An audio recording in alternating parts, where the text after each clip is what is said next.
you can add that into the chat box as well. I think it's really great. It was exciting when we sent out this invitation and we got so many great responses back that people were excited and wanted to delve further into this topic. So we really appreciate you coming here. There's a tremendous group of different agencies and individuals. I'm seeing some faces that I haven't seen in a very long time. So it's nice to have you all. That's right, Melanie, I'm looking at you when I say that. It's been a very long time. But we are glad that everybody was able to join today, and we really look forward to hearing from you, because that's what we really wanted to do with this meeting, is to be able to hear some input from you guys. If you looked at the agenda, what we're going to talk about today is just learning about parenting education opportunities that are available in Avery County. We'll have a section where we can learn from you what some of the challenges and barriers that families face when in accessing some parenting education opportunities. We're going to learn about some other community collaborative efforts that have been formed for this project, and then close with an opportunity for working together in Avery County to see what we might be able to do and what you feel like would have the biggest impact on our families and children in our community to help them to grow up in nurturing homes. So once again, I appreciate you being here. We've got several folks that are going to be working with us through this presentation. And so you'll see us kind of handing things off to each other. And if you do have any questions or need some support, you can type something in the chat room, and we'll be we've got some folks that are monitoring that'll help us make sure that we catch any questions that you might have and be able to resolve any of those, hopefully. So the first person that I'm going to hand it off to is Ruthie Stiles. Ruthie works with us with the Partnership for Children, and she is our office supervisor there in Avery County. And so Ruthie, I'll pass it to you and take it away. Thank you. It is so good to see you all. I am actually back in my office today. Yay! So it seems really good. Thank you so much for joining us as we talk about this work. This is normally kind of where we would ask folks to introduce themselves and let us know some of their thoughts. But what we're going to do today is break out into breakout rooms in pairs, and you will be introducing each other to the group. So we'll break out into the breakout rooms and have 2 minutes. And what we would ask you to do is think about your own experiences and name one strength of the community that supports parents and their young children. So we're asking you to find out the person's name, who they're with, and what they think one strength of the community that supports young children is. And when we come back from the breakout rooms, we're going to ask you to introduce each other. So that's our icebreaker, to get to know each other and say hi and learn a little more about our community. I see lots of familiar faces, but I'm excited to hear this. So Jennifer's going to send us to breakout rooms, and you'll have 2 minutes. And then when we come back, we'll do introductions. That was a quick 2 minutes. So I'm going to ask you guys to kind of help me keep track of who all has been introduced and who hasn't. I'm going to start going through, and I'm just going to call names, and I'll try to keep up with who has and who hasn't been introduced. And I'm going to start with Miss Autumn Snyder. Well, hello. I was in a breakout group with Tammy Johnson. She is the director of Kingdom Kids Child Care Center. Some good things that she thinks that are available in Avery County already for children, young children, is the Imagination Library. Yay! And also, and it makes sense from her position, just the child care subsidy that is available for children and families who need it through welfare or DSS. that helps children be able to qualify for services or childcare. Good deal. Thank you, Autumn. Miss Tammy, would you like to introduce? Yes, I had Miss Autumn Snyder, and she works for Blue Ridge Healthy Families, and that is as far as we got. We ran out of time. 2 minutes is quick, I'll admit that. Okay, Miss Nikki Stamey. I met Tammy Peel. She was with Head Start, and she felt like the information and outreach that she gets from her connection with you was good, and also the food banks resources. Great. Okay, thank you. Tammy. Her name was Nikki Stamey, and she works with the Blue Ridge Partnership, but that's all I've got. We're a mystery, Nikki. That's all they know about us. You guys have no idea. Julie G.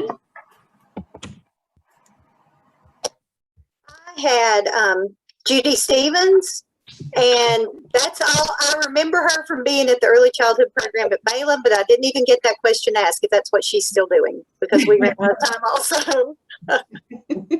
Okay, Miss Judy, if you. Okay, I met Julie Greer, and she works with High Country Caregivers. And one group that she's working with is called Kinship Care. And I didn't remember her, but she used to sub at Phillips Gwantney Child Development Center, and of course I was there. That's as far as we got. Okay. All right, Miss Leah Johnson.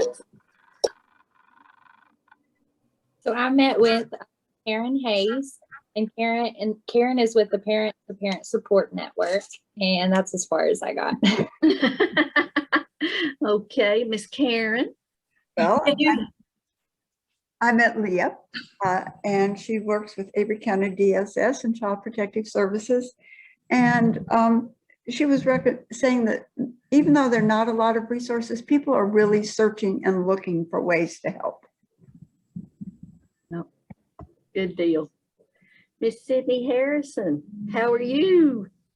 Good. How are you doing, Ruthie? I'm good. I'm good. Who did you? I had Miss Bobby Willard, and Miss Bobby works for the youth at 4-H. And we kind of had the same idea that, service providers in Avery do everything that they can to meet the needs of the people who need their needs met.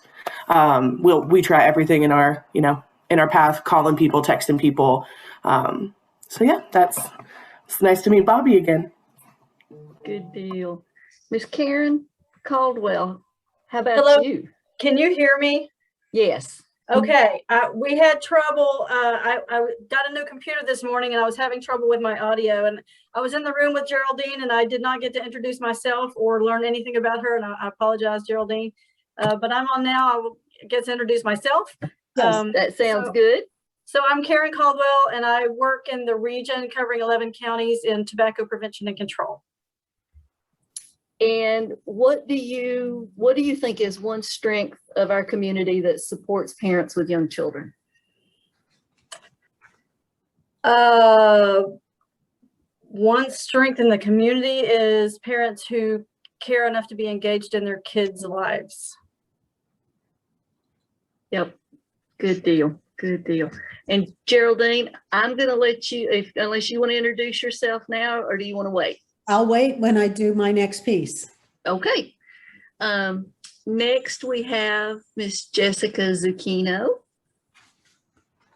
Hello, I was in a room with Nikki Manis, and I know her. It was funny. We didn't have to do too much of the introduction piece. We knew what each other did and what each other's names were. So Nikki works at the Yancey County Cooperative Extension Office, and she is my counterpart there as the Parenting Education Program Coordinator. And she said one strength of the community would be the library. Nice. All right, and Miss Nikki. Well, I was in a room with Jessica Zucchino, and she's the Mitchell FCS agent with Mitchell Cooperative Extension and is also the parent education coordinator for Mitchell County. And she said one of the strengths we did Tri-County area because we're not in Avery County. So we tried to think of agencies that were in all three, and she used the partnership. So she used them as a good support for our early childhood families. Good deal, good deal. Let's see. Bobby, I don't think we heard from you. I'm sorry. I got the pleasure of introducing Sydney Harrison, who worked with Avery Services. Wonderful person. And like she said, we both kind of agreed a strength. It's almost a blessing and a curse being in a small rural area. Because we do know each other, I think agencies, it's like second nature to coordinate services for families. But there again, a lot of times the confidentiality issue comes into play. But, and like I said, if there's a need, all the agencies feel like there's 4 or 5 people. We could pick that phone up and meet that need pretty quickly. So we're really blessed. Good deal. Liz Gillette, are you with us? I am. Hey, I'm sorry, I just hopped on. I am kind of crashing the party for just a few minutes today. I wanted to introduce myself and kind of lay eyes on everyone. I'm a school psychologist with Avery County Schools. And when I heard Ruthie speaking yesterday at the SHAC meeting, I got really excited about the opportunity to maybe be a part of the discussion because of my work with children that are transitioning from early intervention services through the CDSA to school age services, especially seeing the need to figure out what resources and classes and support we can provide those families at that time. So I'm kind of here for just a few minutes. Unfortunately, I had a conflict this afternoon, so I won't be able to stay the whole time. Well, we appreciate you jumping on while you can. Thank you. I'm glad to be here. Thanks. Miss Rosemary.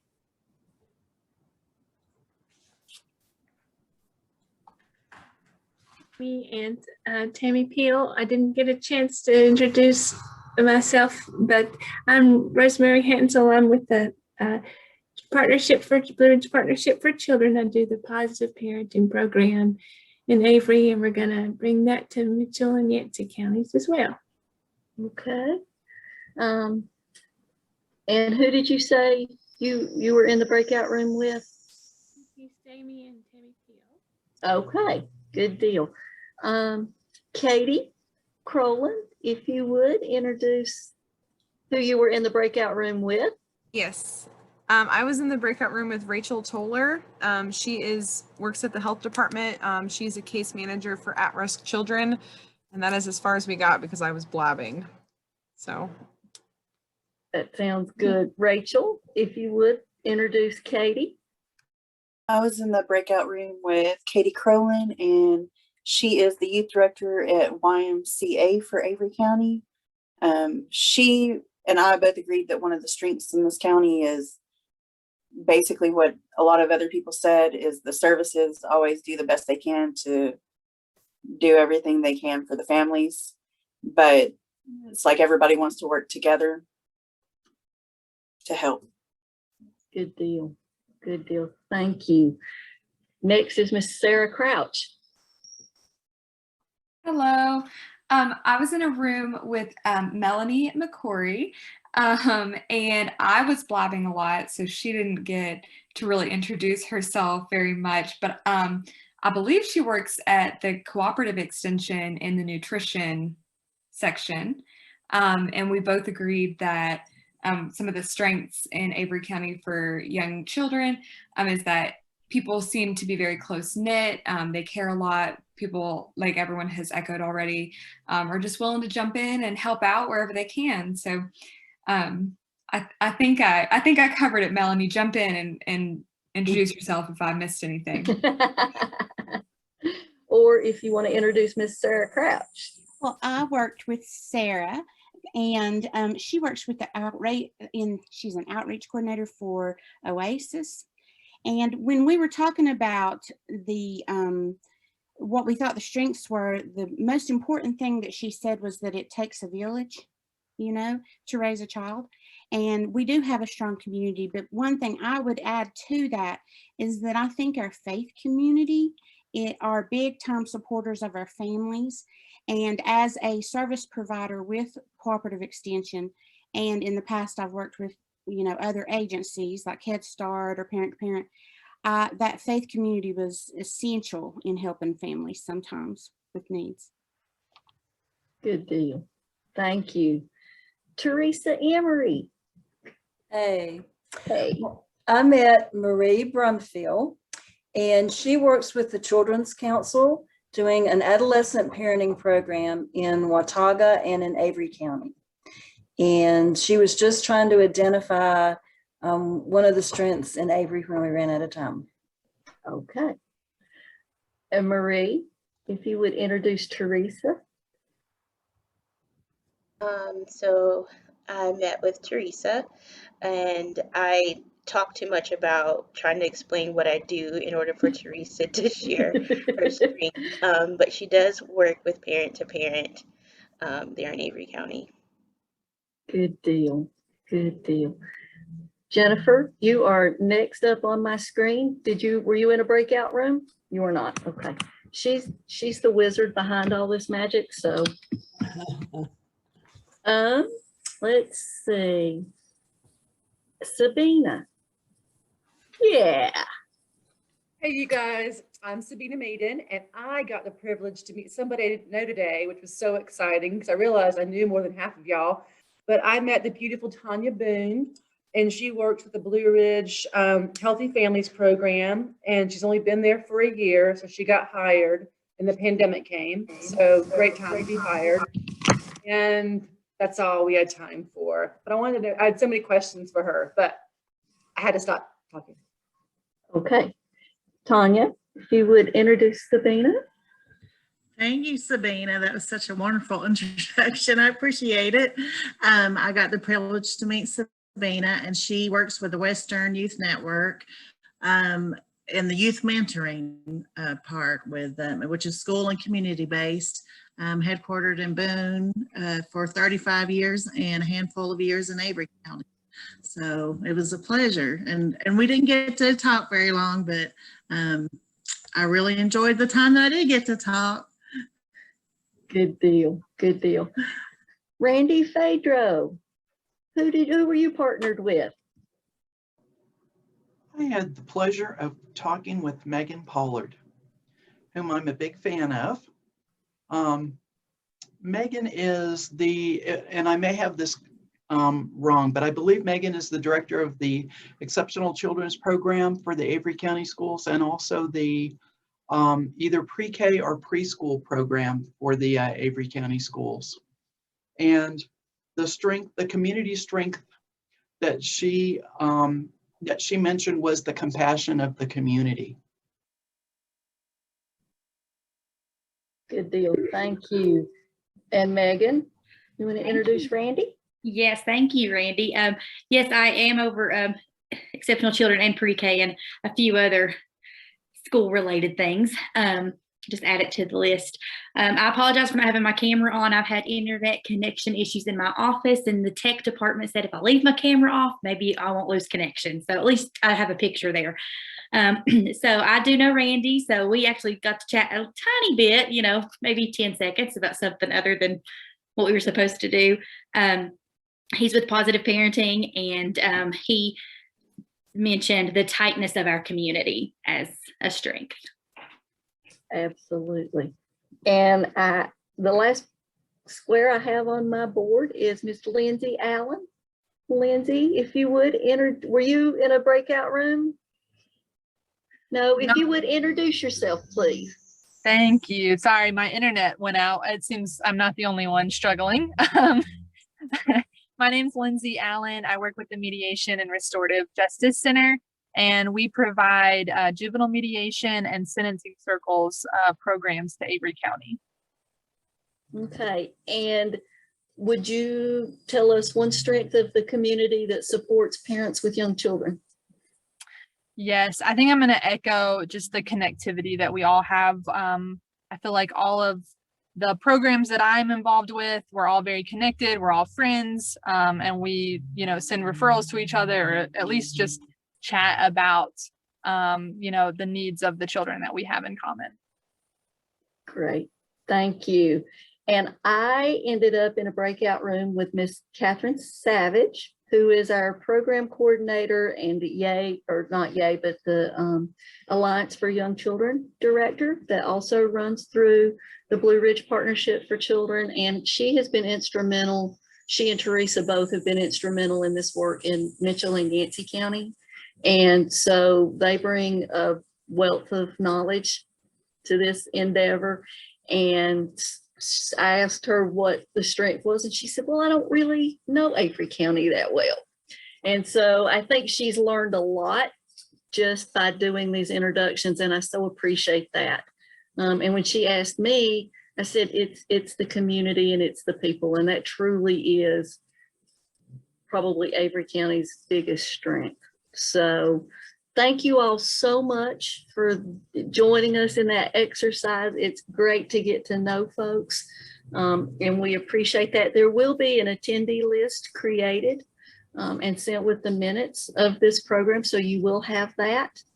And as we move into the next section, let me just say that the fortunes of the community are what make Avery County resilient, and we hoping to deepen our resilience with this effort to better support children and their families. So with that, I'm going to hand it over to Geraldine. Thank you, Ruthie. So I'll go ahead and introduce myself. My name is Geraldine Plateau, and I have lived in Mitchell County for over 25 years. I have the great privilege of being an independent consultant.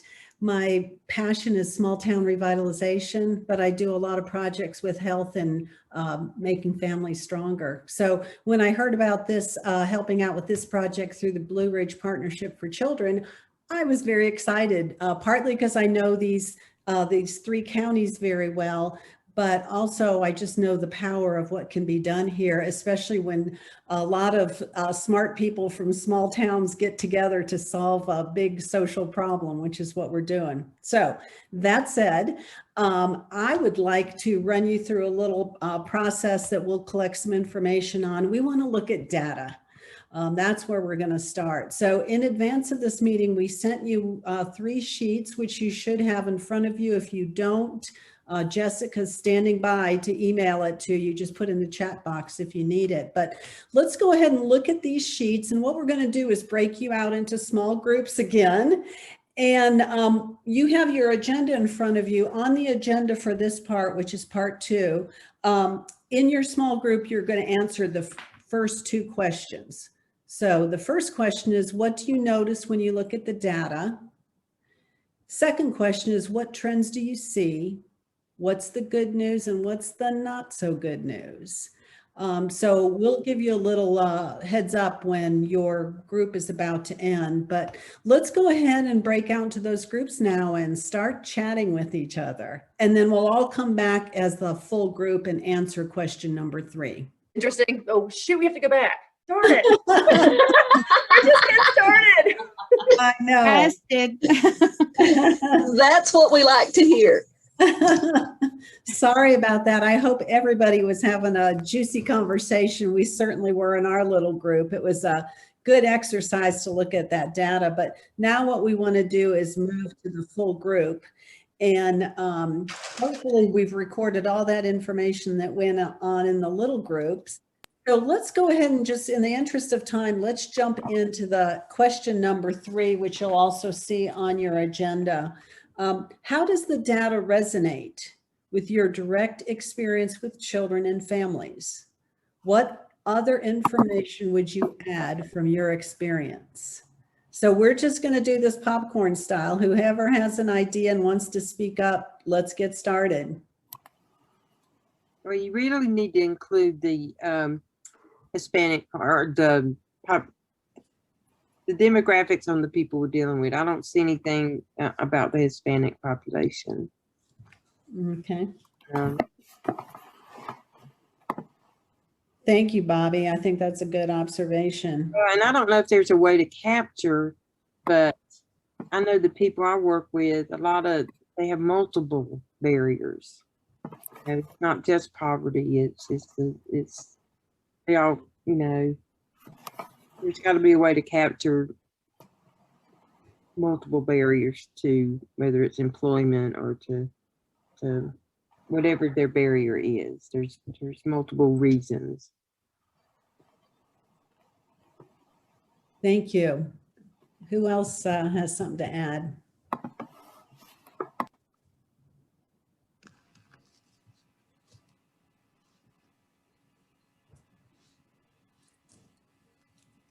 Well, this is Melanie. For me personally, I work with the FNEP nutrition program within Extension. And one of the things that we saw that was kind of a trend is that in Avery County, we make less money. I mean, $14,000 a year less than the average family in North Carolina. And so when you have families that make less money, what I see are families that don't know basic nutrition rules, that don't know basic fruits and vegetables and those sort of things. And I know that we're talking more in parenting terms, but the nutrition in the home is a parenting skill.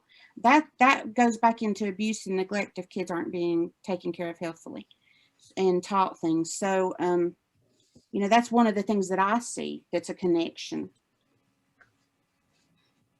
And the lack of, maybe that might even tie into the lack of participation, the lack of willingness of some families to participate in programs. It's hard to get them to do it.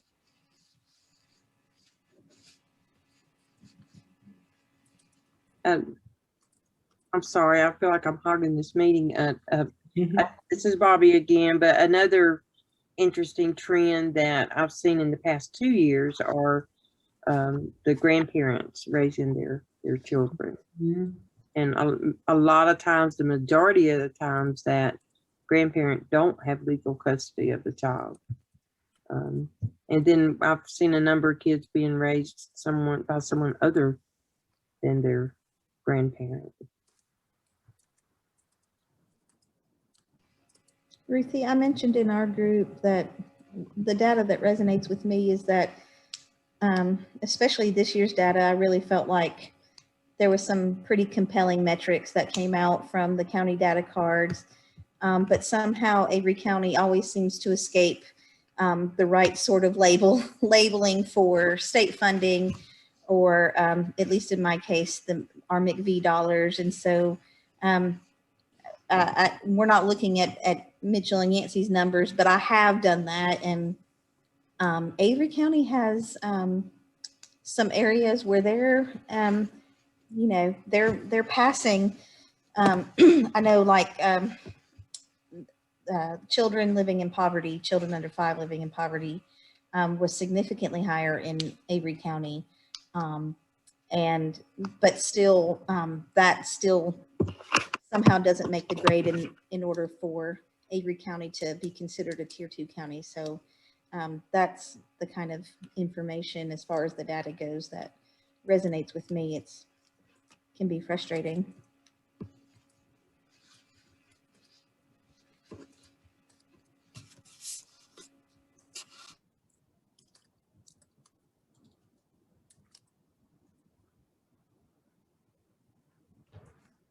Is there anything else that stood out for anyone? So I'm going to ask the question again. How does the data resonate with your direct experience with children and families? So think about maybe some of your own particular clients, families that you've seen, individuals that you've worked with. How does this data resonate with what I know? You know so much more than the data does. So what we're trying to do is pull out more than just what you see in columns and percentages. So any other experience from your own personal experience with families and people that may or may not hit the data that would be really important for us to take into consideration? I'll jump in. This is Sabina with the Western Youth Network. The first thing, and I had to claim to my group that stood out to me, of course, was the delinquency rate for youth 6 to 15, since our agency serves 6 to 17. And it said that we were down considerably from 2018 as a delinquency rate. And I'm on the Juvenile Crime Prevention Council. In fact, we receive funding from them. And it's just funny how these numbers go up and down. And so much of it is what's reported in schools, what's reported by court counselors. There's so many factors in that. So it looks great that it's down so much. Obviously, it's still higher than the state rate, but these are just funny numbers. We discuss this kind of stuff all the time at our meetings about what's reported and what's considered delinquent. And Lindsay, I can see you nodding your head, you know, and several of you know that. So I just find that number to be interesting and wonder about it. I would like to add that my husband pastors a church in Avery County, and we've gotten some data from the Baptist State Convention for outreach efforts as well. And some of that data has been really interesting as well, talking specifically about marriages and the percentage of divorce rate and single parents and that kind of thing in Avery County. And it even gave us the ability to do like a snapshot of just around like a 30-mile radius of our church. And those percentages were really high. And so, you know, going forward for us as a church as well, we've been thinking, you know, post-COVID, how to relaunch some class. We wanted to offer classes and stuff like that. But even just like targeting, you know, we all know that to support the child, you know, that foundation of the family is important. And so any parenting education and that kind of thing, as well as parenting, but even just relationship building activities or classes, I think would be helpful in Avery County too, just from some of the data that I've seen in different places.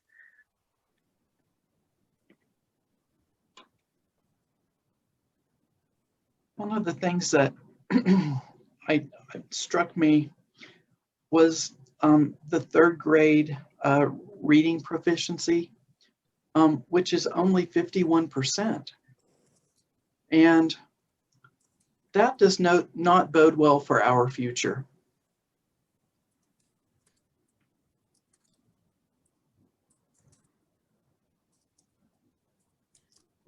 I'm going to touch on that a little bit too. Working in the school system, with that, what I have noticed, because I have the pre-K program here, is there's a lot of parents, and I don't know where it's coming from, but I know, but there's not a huge emphasis on education. Mm-hmm. Children, if you could just see our attendance rates, they're horrific. Especially for pre-K and kindergarten, because, you know, you really don't get into truancy until they're 7 years old. So, but we have so many kids. I just think about some of my pre-K classrooms. We have parents that will bring them an hour late and come pick them up 2 hours early. There's just not that emphasis on the importance of it. And these are parents that you know, grew up here and they came to school. I mean, and they have, you know, they've gone to secondary education, they've gone to higher education, but it just doesn't make a whole lot of sense to me. And the pre-K teachers and I've talked about this, but there's just not that emphasis, and it just makes you wonder if there's this sense of, well, we're just going to push them on through. You know, we'll just get them going, push them on through. And that's one thing that I like about the Imagination Library, is that we've got those books going. And I have a 2.5-year-old, and she loves looking at the books and stuff. And I think her picture's up in the office over there at the partnership, because I took her picture with a bunch of books around her when she was tiny. But there's just not that emphasis on education. It's just not there. And it's like pulling teeth for me to try to get parents to put their kids into our pre-K classrooms, and they may stay a week or two and then they pull them out. And the excuses are, they don't like nap time. They don't like what's served at lunch. They don't, you know, different things like that. So I can see, in a way, that third grade proficiency, but what makes it hard for us is the state has so many guidelines on that reading proficiency. I mean, if these kids are not proficient, they can't go through to 4th grade unless they go to summer school. So it's hard. It's hard. And I think that's something that, you know, as a group, we need is more, I don't know how to encourage and motivate these parents to get their kids to school. I agree with Megan and Randy. And of course, I'm a former educator, so of course that's my love. But I think parents, even the ones who have a degree, as a society, we do not focus enough on education and making sure that that continues with our young children. And a lot of adults don't have a clue that education begins when you're born, not when you go to 1st grade. So that's my 2 cents worth.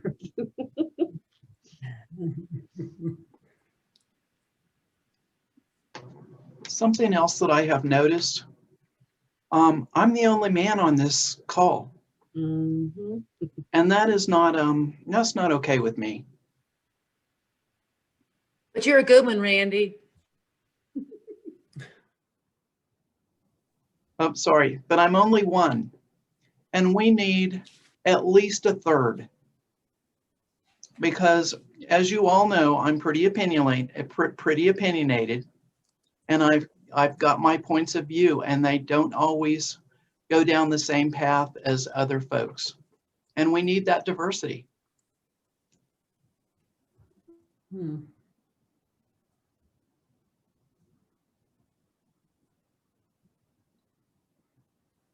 Good point, Randy. Thank you for sharing that. Does anyone else have anything they want to add? One thing that our group noticed, I think, is the prenatal care in Avery County was 83% versus 65% in the state. However, more were born preterm in Avery, slightly more.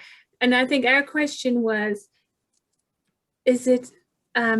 are those numbers based on the women in Avery County that live in Avery County but have children in other hospitals, or is that the hospital numbers in Avery County? So that was our question, where those numbers came from. Do know that since Canon no longer delivers babies, that must be looking at residents of Avery County and their access to prenatal care. But it must be based on the residency of where they live, not on where they had their babies, since there's not a hospital that delivers babies in Avery. That makes me wonder too about the teen births, that there's not a number there for 2019 or 2018, because also working in the school system, I know that we've had teen births. So just a little, I just kind of, it would be, we talked about this in our group, how it would be nice to know how this data was collected for each box, just to know where it's coming from.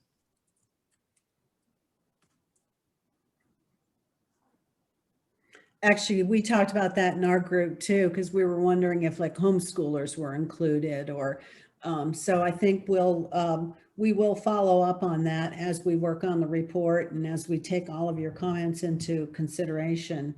We'll dive a little deeper into how this data was collected. Anything else? One last thing I would like to point out is that we need to recognize too that this data that we're getting, it's from 2014 to 2018. It's not reflecting any of the COVID changes that might be coming. It would be really interesting in seeing how COVID affected that data, you know, for this last year, because it may show that the needs are more than we thought. Good point. I think a lot of these are not showing up on here because of the percentages that they're using. I know they probably picked 1,000, like teen births per 1,000 girls. And it's got 30% of the kids in Avery County under the age of 6. And that's like right at a little over 1,000.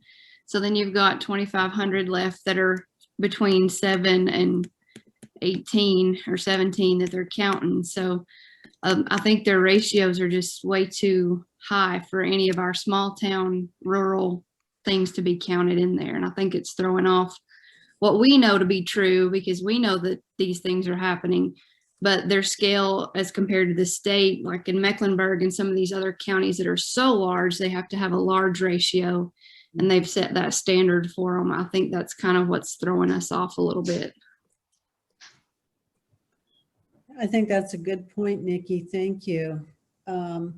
So in the interest of time, I'm going to move us along. I get to introduce, or at least hand off to Catherine, and she's going to introduce herself. She brings tremendous experience from what happened in Yancey and Mitchell County, and she's going to share a little more with us as we move on to part 3 of the agenda. So Catherine, take it away. Thank you. Let's see. Oh, yes, I'm off mute. Amazing. All right. So yes, I work for the partnership and do several things there. And Teresa Emery and I, 4 years ago, started a group of people sitting around the table talking about this. And what you're going to hear is an involvement of our process across those years. But we began with the premise that we know from research that parent education is a stabilizing thing for families, and it helps protect children's well-being. That parents who take part in classes have more resilience.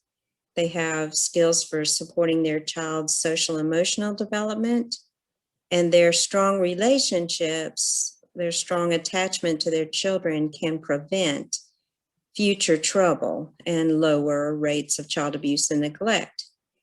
And if you're a parent, you know that given how creative and persistent children are in their quest for autonomy and power, it probably wasn't enough for you to just copy what your parents did with you when you were growing up. There were times when you needed more help. You needed somebody else's ideas, somebody else's reassurance. And there may have been times when other parents approached you and you found that you had an idea for them based on something that you had tried with your children that worked. So while we believe it's normal, that kind of interaction between families, that it's normal for families, every family needs information and support about at some point in their parenting career. And we also believe for families who are under stress, that it's critically important for them to have access to information and support. And I'm sure you are like us in that you have seen what happens when parents don't get that support. But we also know that not all parents consider it normal to reach out for help. And we have the issue of stigma, that even though DSS never intended for this to happen, there is stigma now associated with parent education, because if you have had struggles around parenting your child in a way that got their attention, the requirement is, if you want to keep your child, then you have to sign up for classes. And we also know on top of that, that culturally parents aren't encouraged necessarily to reach beyond their families for help, that there's this idea that trouble stays private. So even if you were able to move beyond that stigma, we found in Yancey County when we started this work, that you may not be successful in finding a parent education class because there weren't that many classes being held. We also saw this issue of there isn't an agency in our counties that has a mandate to provide parent education.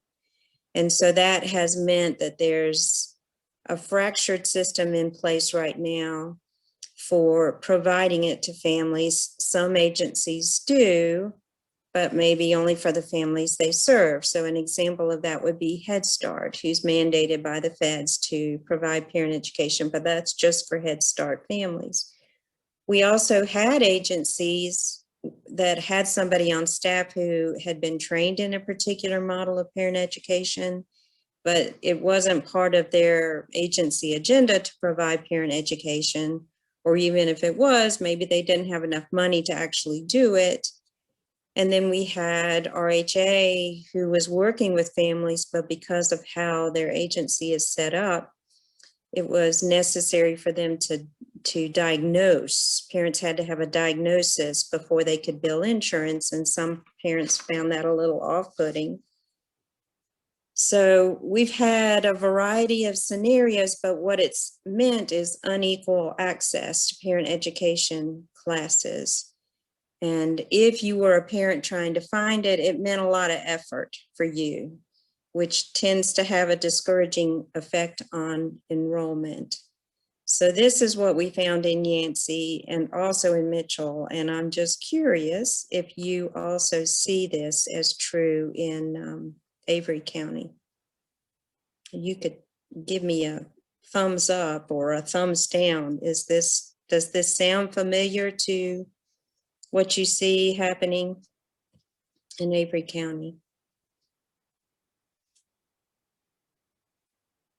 I see one thumbs up. I see a head nod. If we have this story wrong, please fill us in on how Avery County might be different.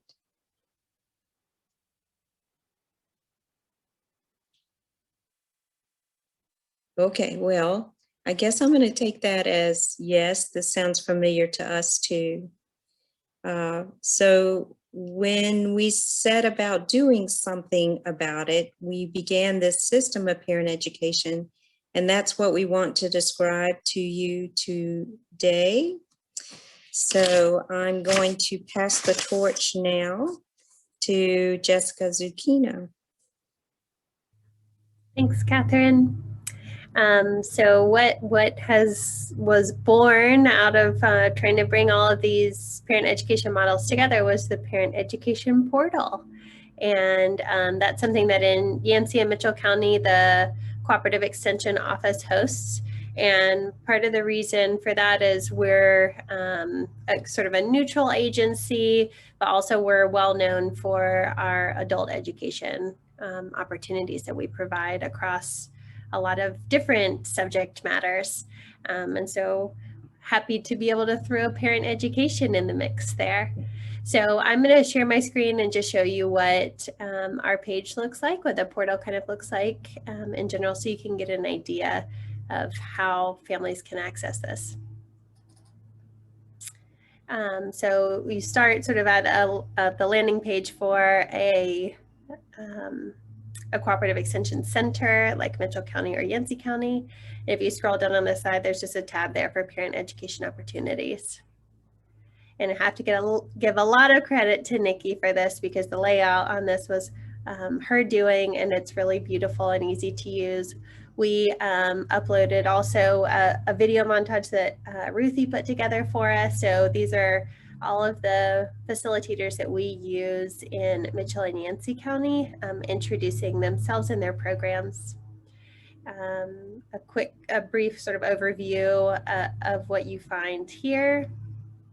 And then this is what Nikki created for us that's really user friendly. So because it is a parent choice model and we want parents to be able to choose what works best for them, we have buttons so they can click on a model to learn more about what exactly that model offers.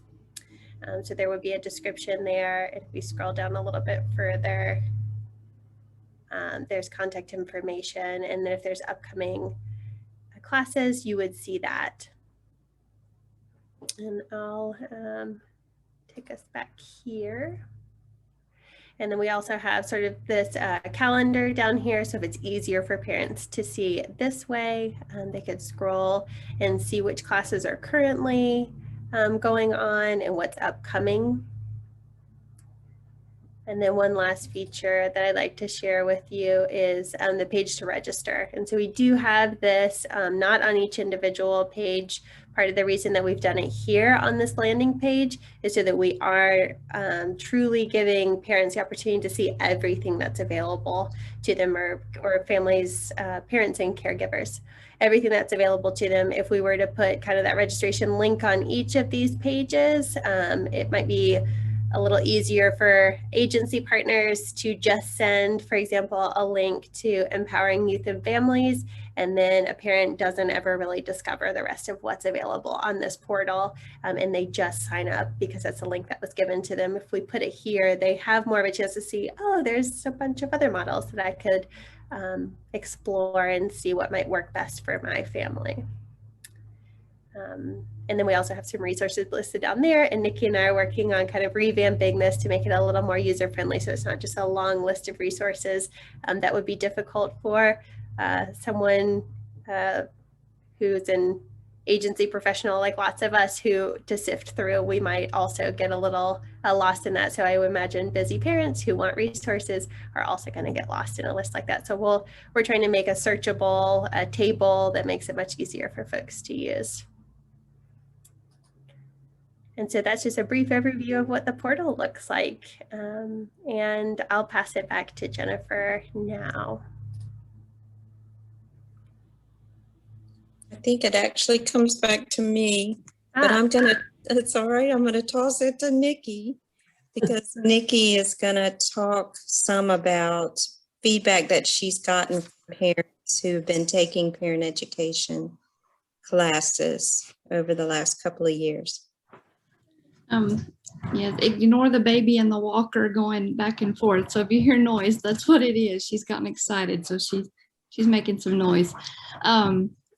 But as being the parent education coordinator in Yancey, I do occasionally get phone calls and emails from parents to say, hey, I need this class, or I want to take this class.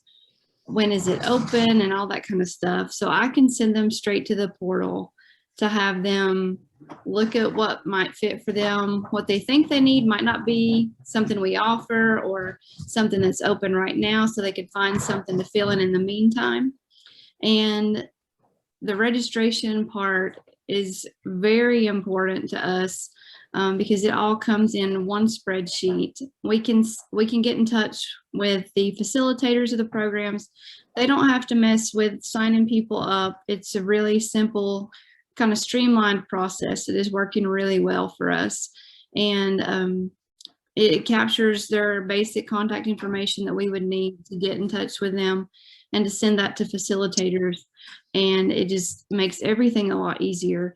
But the parents find it easy as well because, I mean, it's just one button you click, to go through. It's not having to scroll through a ton of information. We try to keep things brief on there. And it's easy just to send out the registration link, but I like to just send the general portal landing page so that they, like Jessica mentioned, so they can kind of scroll around and see what we offer. A lot of them they haven't ever heard of. Some I didn't know existed till we started building this out. So it's been a lot of learning for me as well. But in turn, we get to then turn around and educate the community on what is offered in these counties and how it can help. And there's something literally for every age of child, every stage of child, and they can look on it and find it all on there. Nikki, this is Bobby, and I think I can speak for my executive director, Jerry. We would be willing to be the portal. Who is responsible for updating the portal?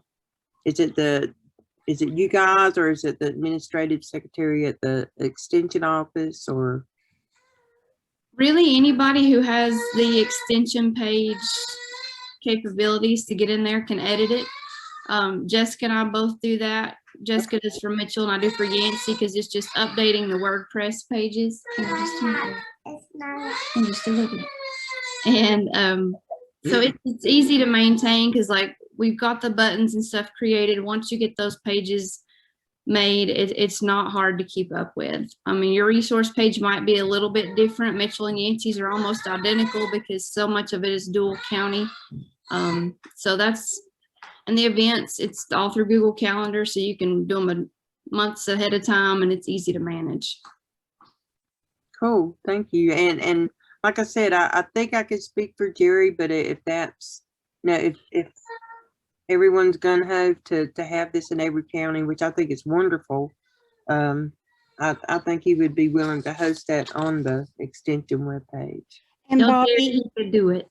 Bobby, he did say that he would have Arizona, our administrative assistant, for those who don't work for extension, that he would have Arizona be in charge. You know, she would be the techie person that would help. So, you know, he was all gung ho about offering that when I talked to him.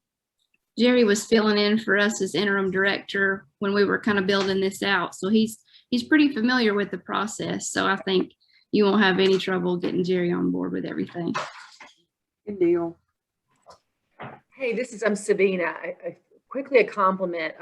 My dear friends and colleagues, Ruthie and Teresa and Rosemary, had kindly mentioned this to me weeks ago. So I snuck on there and I've been looking at it. And as a person who does not consider herself especially tech savvy, I think the interface is super user friendly. And I was just picturing some of the parents I work with, like it's really doable. And I just think that's just a huge compliment to y'all. And the second thing I was going to say, you mentioned that people that ask about how are the folks who are currently using it in your counties? How did they learn about it, the portal? How did it get out there to them? A lot of times we present it to groups such as DSS or the health departments. We've kind of gotten a good team together. Now all the facilitators take turns. We present our programs and say, hey, we know we've overwhelmed you with a ton of information on all these different programs, but there's one central place where you can go to refer back to all of these. And so that's how we're, you know, trying to make it easier on the agencies that do offer these or connect these pieces to families that need them or want them. We want them just to want them, not just to need them. So, you know, we're just trying to put it out there as much as we can. We're doing a little bit more with marketing. We've got some postcards. We're looking at maybe a magnet option just to hand out at some of the agencies and just to be a resource for you guys that are working with the public, so we can be there to answer questions. You can say, hey, I know this program. You might want to learn a little bit more about it. Check it out on the extension website. And it's worked out really well in Yancey. It's working in Mitchell. And we've just gotten it rolling in Mitchell County. But I can speak for Yancey for sure that it's working with us. And I know it's taken us several years, but I've been on it with about 2 years now. So we're finally starting to see traction picking up and people actually saying, hey, I've been there, I've looked at it. That's pretty cool. And parents are filling out the forms that they need to get enrolled. Okay. So the question is, what parenting education opportunities are you aware of available in Avery County? Let's go. Currently, High Country Caregivers does do a relatives as it's a RAP group, REPP is what it's called. I can't think of the acronym right now. I'm new to this job, but we do offer a monthly meeting to kinship caregivers in Avery County. All right, so I have posted that. Can y'all see where that's been posted? Yes. Okay, good.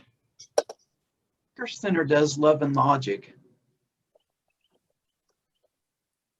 All right, I've got that one up. There's also another, it's called Relatives as Parents group that meets monthly.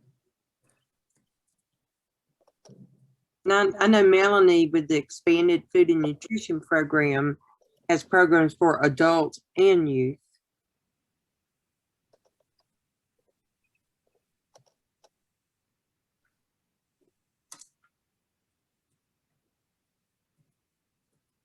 With Head Start, we offer our parents to active parenting the first 5 years. Active parenting.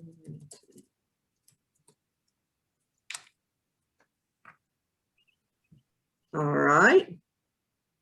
Is Incredible Years offered in Avery County anywhere?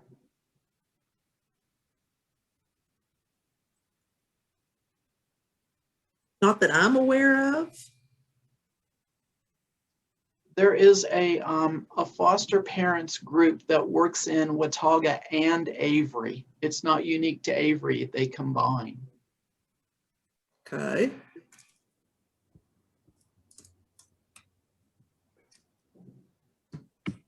The Avery Pregnancy and Resource Center. Mm-hmm.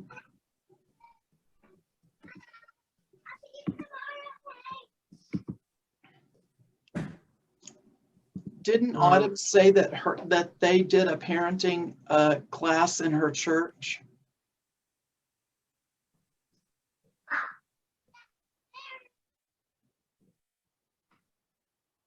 Autumn, was there a parenting program that your church was doing? It looks like maybe Autumn had to leave early. I don't think I see her on anymore, unless I've missed her. And Jennifer, I know I said I'd pull things from the chat box for you, but I'm waiting on access to be able to help. But there are some comments in the chat box as well. If you want to call them out, I can just type them. Sure. We've got Stepping Stones, Triple P. And I'm getting them, Jessica. I'm getting them in the minutes, so it's okay. Perfect. Okay.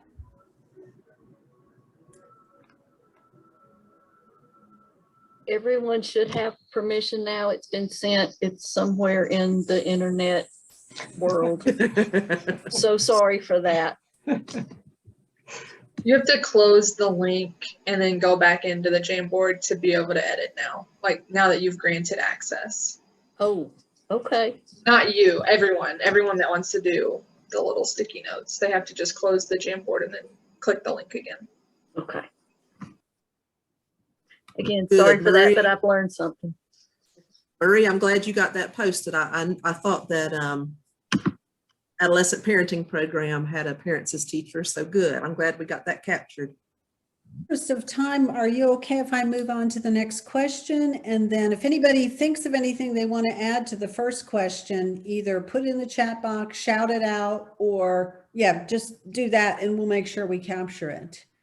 All right. And so I'm going to go to the second page. Up at the very top of this, there's a caret pointing to the right, and it'll take us to the second page to add any post-its that way. And so I'm happy to, if you want to call anything out, I'm happy to type it in, or if you guys can do it yourselves. Great. Okay. So does everybody see that tab up there and how you move to the next screen? Looks like some people are on it. So the question is, what are examples of barriers that families face in accessing parenting education opportunities?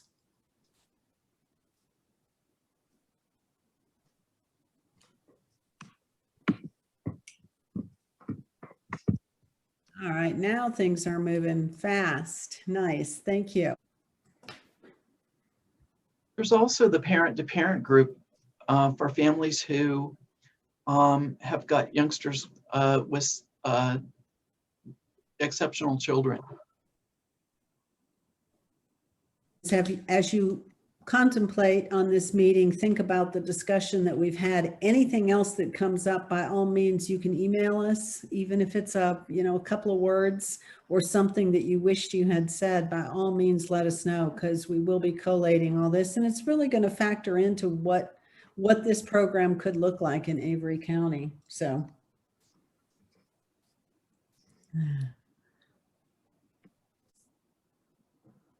I'm just going to go ahead and read some of these out as we're finishing up here. So feel free to add anything else if you want. Under opportunities, we have agencies already seem to work together. Another opportunity is a close-knit service agencies.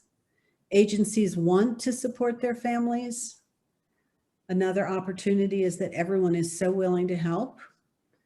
We're incorporating activities, efforts into the schools during parent night and open houses already. It's an excellent tool to add to our resource box. Increasing protective factors, another opportunity. some of the barriers are needing to partner with Avery Transportation Authority, providing incentives such as food, gas, money, transportation, substance abuse, offering opportunities in multiple languages, and likewise having a translator or offering Spanish, following through with families once a recommendation is made, time and restrictions if COVID hangs around or flares back up. Anyone else have anything to add? So if not, Jennifer, I'm going to hand it back over to you now. I will personally say thank you to everyone who's participated. This is going to help us tremendously as we develop the program. But Jennifer, if you'd like to close us out. Just like I compared this meeting to the ones that we've been through many times before COVID hit and forced everyone to interact through our computers this way.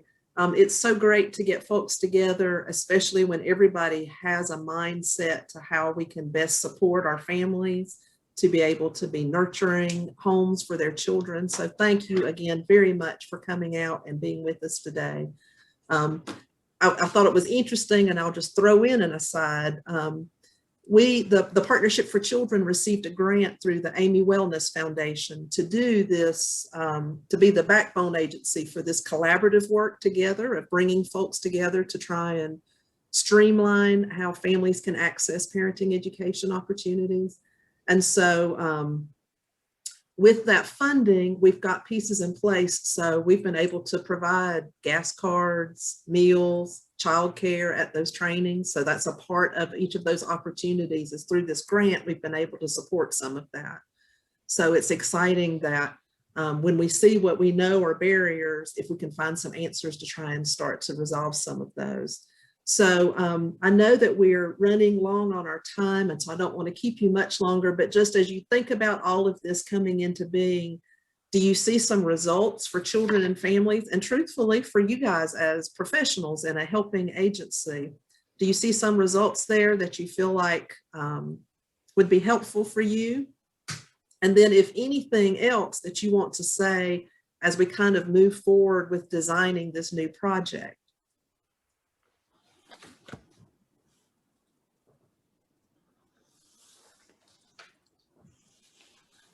All right.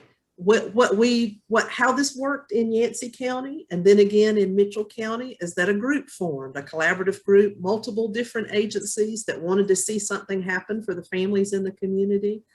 And so if you are interested in being part of that planning group for Avery County, if you want to put your name into the chat box, that would let us know to make sure and include you in that.